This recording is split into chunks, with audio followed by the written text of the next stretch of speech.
Warahmatullahi wabarakatuh.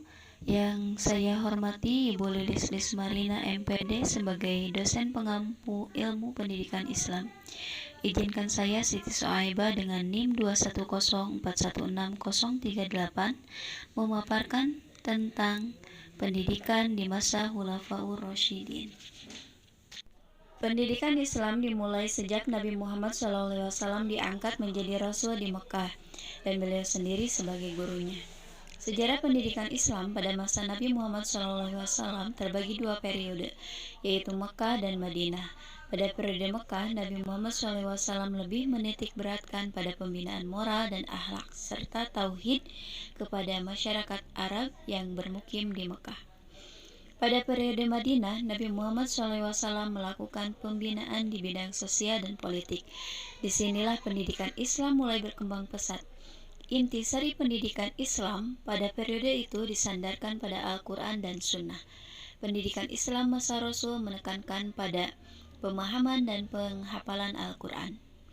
Pasca Rasulullah SAW wafat, maka tampuk pemerintahan dilanjutkan oleh Khulafaur Rasyidin, yaitu Abu Bakar Siddiq, Umar bin Khattab, Utsman bin Affan, dan Ali bin Abi Thalib. Masa Khulafaur Rasyidin ini berlangsung selama 32 tahun. Pendidikan era Abu Bakar Siddiq. Pelaksanaan pendidikan Islam pada masa Khalifah Abu Bakar As-Siddiq hampir sama dengan pendidikan Islam yang dilaksanakan pada masa Rasulullah Shallallahu Alaihi Wasallam, baik dari segi materi maupun lembaga pendidikannya. Dari segi materi pendidikan Islam terdiri atas satu, pendidikan keimanan, yaitu menanamkan bahwa satu-satunya yang wajib disembah adalah Allah Subhanahu wa Ta'ala. Dua, pendidikan akhlak, seperti adab masuk rumah orang, sopan santun dalam bertetangga, bergaul dalam masyarakat, dan lain sebagainya. Tiga, pendidikan ibadah, seperti pelaksanaan sholat, puasa, zakat, dan haji. Yang keempat, pendidikan kesehatan, seperti kebersihan, gerak-gerik dalam sholat merupakan didikan untuk memperkuat jasmani dan rohani. Pendidikan pada masa Umar bin Khattab. Pendidikan dikelola di bawah pengaturan gubernur yang berkuasa saat itu, serta diiringi kemajuan di berbagai bidang. Adapun sumber gaji pada pendidik pada waktu itu diambil dari daerah yang ditaklukkan dari Baitul Mal. Pada masa Khalifah Umar, sahabat-sahabat besar yang lebih dekat pada Rasulullah dan memiliki pengaruh besar, dan pendidikan Islam terpusatkan di Madinah, sehingga kota tersebut pada waktu itu menjadi pusat keilmuan Islam.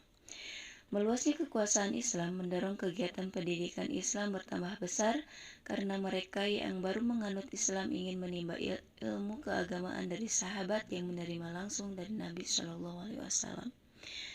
Khususnya menyangkut hadis Rasul yang merupakan salah satu sumber agama yang belum terbukukan dan hanya dalam ingatan para sahabat.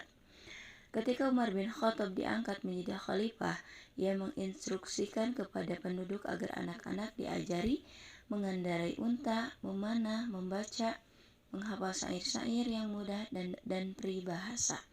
Sedangkan materi pendidikan pada tingkat menengah dari tinggi terdiri dari Al-Quran dan tafsirnya, hadis dan pengumpulannya, dan fikih. Pendidikan pada masa Utsman bin Affan. Khalifah Utsman sudah merasa cukup dengan pendidikan yang ada. Namun begitu ada usaha yang cemerlang yang telah terjadi di masa ini yang berpengaruh bagi pendidikan Islam, yaitu mengumpulkan tulisan ayat-ayat Al-Quran. Penyalinan ini terjadi karena adanya perselisihan dalam bacaan. Berdasarkan hal ini, Khalifah Utsman memerintahkan kepada tim untuk penyalinan tersebut.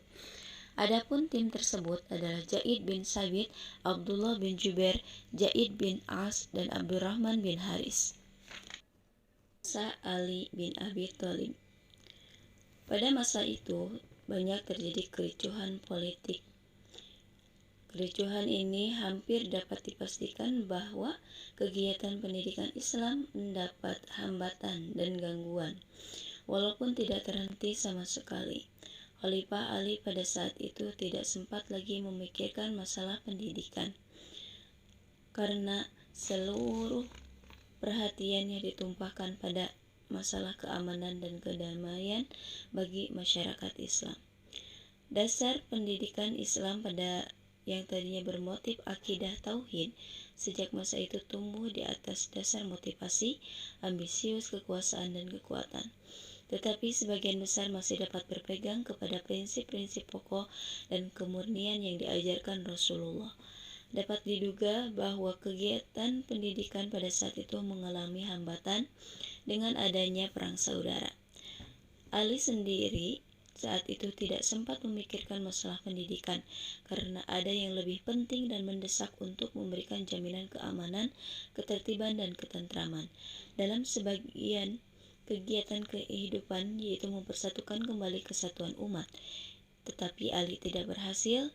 Pada masa khalifah yang keempat ini, kegiatan pendidikan banyak mengalami hambatan dari berbagai pihak yang berbeda-beda kepentingan.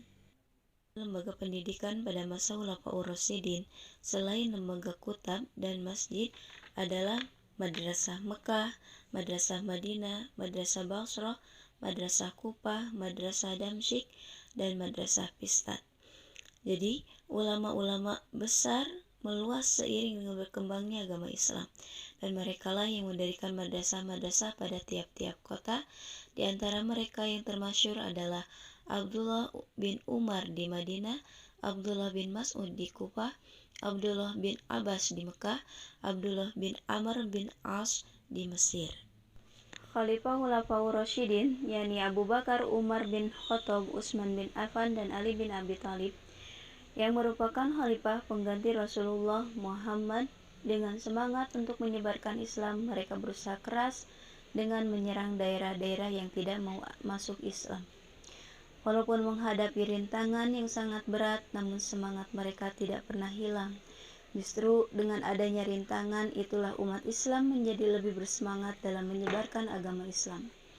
Penyebaran Islam pada masa Khulafaur Rasyidin ini bergerak di berbagai bidang, baik dari segi kekuasaan, politik, ekonomi, maupun pendidikan.